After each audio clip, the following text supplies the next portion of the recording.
Hello, मैं चेतनलाल रेगर, सहआचार्य समाजशास्त्र, राजकीय महाविद्यालय शाहपुरा, जिला भीलवाड़ा। मैं आज आपको बीए पार्ट फर्स्ट का प्रथम प्रश्न पत्र प्रिंसिपल ऑफ सोशियोलॉजी के बारे में चर्चा नहीं करेंगे, बल्कि आज हम इंडियन सोसाइटी जो सेकंड पेपर है उसके अंतर्गत सबसे इम्पोर्टेंट जो चैप्टर है कास्ट सिस्टम, उसके बारे में हम पिछले वीडियो में भी पढ़ा था। हमने पूर्व के वीडियो में merits and importance of the caste system के बारे में एक्सप्लेन किया था। आज हम demerits of the caste system अर्थात जाति प्रथा के दोष के बारे में चर्चा करेंगे, या हम उनकी हानियाँ भी कह सकते हैं।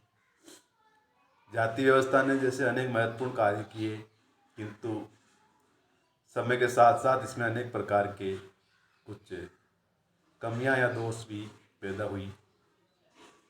आज अधिकांश लोग जो जाति के उन्मूलन की बात करने लगे हैं। रिजले जो कहता था कि जाति एक निम्न स्तर का संगठन है जो विकास के मार्ग में बाधक है। इसके संदर्भ में ही डॉक्टर राधाकृष्णन भी कहते थे कि दुर्भाग्यवश वही जाति प्रथा जिसे सामाजिक संगठन को नष्ट होने से रक्षा करने के साधन के रूप में विकसित किया गया था, आज उसी की उन्नति में बाधक बन रही है। तो कहने का तात्पर्य जाति प्रथा के वो कौन से दोष हैं, वो कौन सी कमियां हैं जो हमें दिखती है। उसमें पहली है श्रमिक की गतिशीलता में बाधक। क्योंकि प्रत्येक जाति का एक परंपरागत व्यवसाय होता है और व्यक्ति को जाति से बाहर के व्यवसायों को चुनने की आज्ञा नहीं होती, अर्थात दूसरे व्यवसायों में दक्ष होने पर भी व्यक्ति को अपने व्यवसाय जो जाति द्वारा निर्धारित है उसी को करना पड़ता है। तो ये जाति प्रथा के परिणाम स्वरूप ही होता है।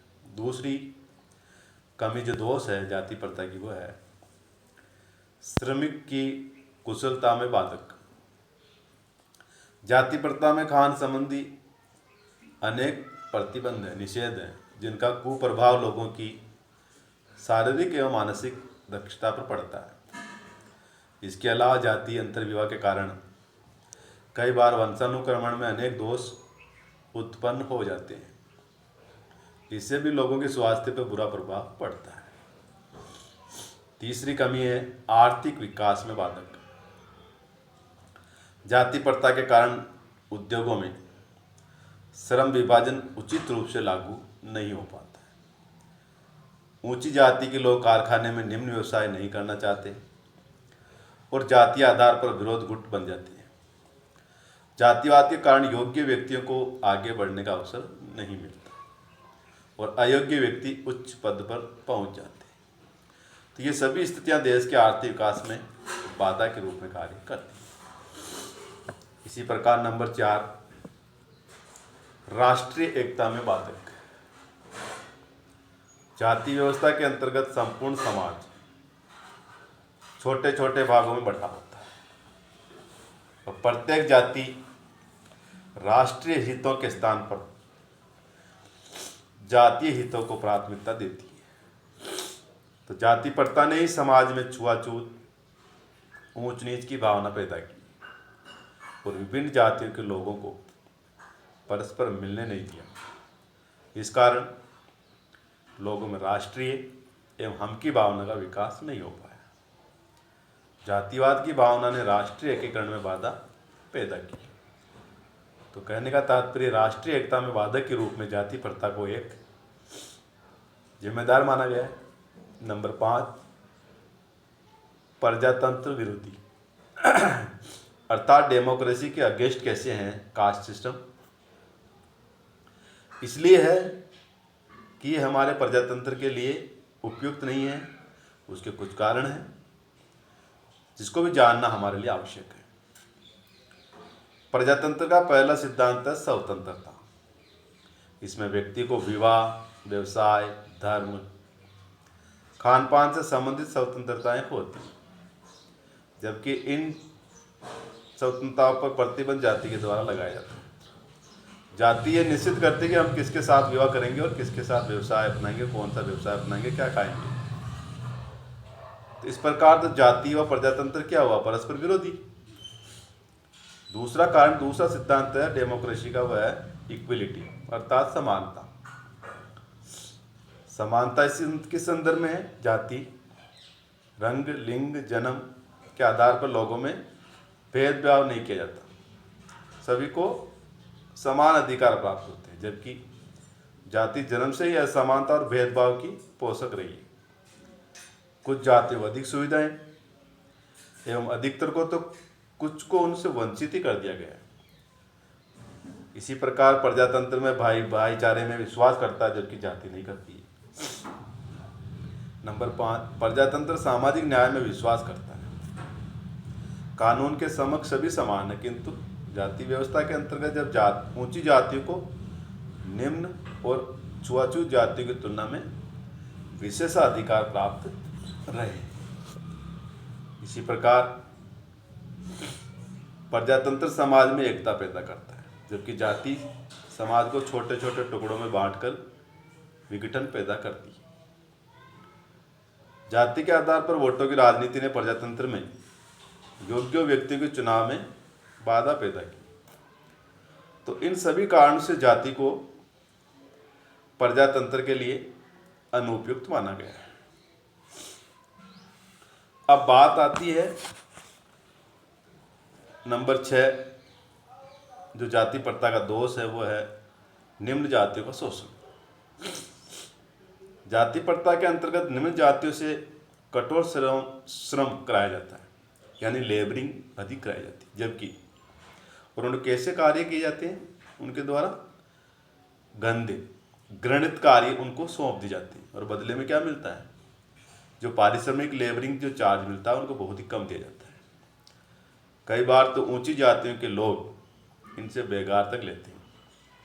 तो कहने का तात्पर्य निम्न जातियों का इसमें शोषण होता है। नंबर 7, धर्म परिवर्तन अर्थात रिलीजन चेंज। आर्थिक एवं सामाजिक शोषण से मुक्ति पाने के लिए निम्न जातियों में कई लोग ईसाई और मुसलमान बन गए। निम्न जातियों को हिंदू समाज में हेय दृष्टि से देखा जाता रहा है, किंतु जब वे धर्म परिवर्तन करके ईसाई या मुसलमान बन जाते हैं तो उनकी सामाजिक प्रतिष्ठा में वृद्धि होती है। तो इस प्रकार से धर्म परिवर्तन को जो प्रोत्साहन है वो जाति प्रथा के कारण मिलता है। तो ये भी एक कमी है। इसी प्रकार डिवीजन ऑफ द सोसाइटी अर्थात समाज का विभाजन। जाति व्यवस्था ने समाज को अनेक छोटी छोटी इकाइयों में बांट दिया और प्रत्येक इकाई अपने हित साधन की चिंता करती है, संपूर्ण समाज की नहीं। तो इकाइयों में बंटने से समाज के टुकड़े होते हैं, जो कि समाज के विकास के लिए अच्छा नहीं। नंबर 9, सामाजिक समस्याओं का जन्म अर्थात जाति व्यवस्था के कारण विवाह संबंधी नियमों ने समाज में बाल विवाह है, दहेज है, विधवा विवाह निषेध है, बेमेल विवाह है, कुलीन विवाह है आदि की समस्याओं को जन्म दिया है, जो आज भी हिंदू समाज को घुन की तरह खाई जा रही है। तो जाति व्यवस्था ने समाज में सोशल प्रॉब्लम को क्रिएट किया। इसी प्रकार नंबर 10, अस्पृश्यता अर्थात छुआछूत। जाति व्यवस्था ने ही हिंदू समाज में अस्पृश्यता को जन्म दिया है। कई जातियों के छूने से ही नहीं वरन उनकी परछाई पड़ने मात्र से ही ऊंची जाति का व्यक्ति अपने आप को अशुद्ध मान लेता है। तो इस तरह की जो स्थितियां हैं वो एक इंसानियत के नाम पे कलंक। तो ये भी एक कमी है कास्ट सिस्टम की। इसी प्रकार नंबर 11, प्रगति में बाधक, हार्डल इन द प्रोग्रेस। जाति प्रथा व्यक्ति एवं समाज की प्रगति में बाधक रही है। जाति संबंधी नियमों का उल्लंघन करने पर जाति से बहिष्कृत होने के भय से लोग परंपराओं से चिपके रहते हैं और नए आविष्कार को अपनाने से डरते हैं, अतः वे अपना विकास नहीं कर पाते और संपूर्ण देश अन्य देशों की तुलना में पिछड़ जाता है। तो यहाँ जाति व्यवस्था ने लोगों को अकर्मण्य एवं भाग्यवादी बनाने में योग दिया। तो प्रगति में बाधा के रूप में जाति व्यवस्था को एक जिम्मेदार माना गया। और अंतिम और सबसे महत्वपूर्ण जो कमी रही है जाति व्यवस्था की, वह है स्त्रियों की गिरी हुई दशा, यानी स्त्रियों के समाज में निम्न प्रतिष्ठा एवं गिरी हुई दशा के लिए जाति प्रथा ही उत्तरदायी रही। बाल विवाह के प्रचलन, विधवा विवाह के अभाव तथा स्त्रियों को शिक्षा और अनेक अन्य अधिकारों से वंचित कर दिए जाने के कारण समाज में जो उनकी स्थिति है वह निम्नतम रही है। तो इस प्रकार से जाति व्यवस्था के ये 12 दोष, 12 कमियां हैं जो हमने चर्चा में शामिल किया है। तो आज के इस वीडियो में जाति प्रथा की कमियों और दोष के बारे में हमने चर्चा की है। इसका आप पुनः रिवाइज करें। धन्यवाद।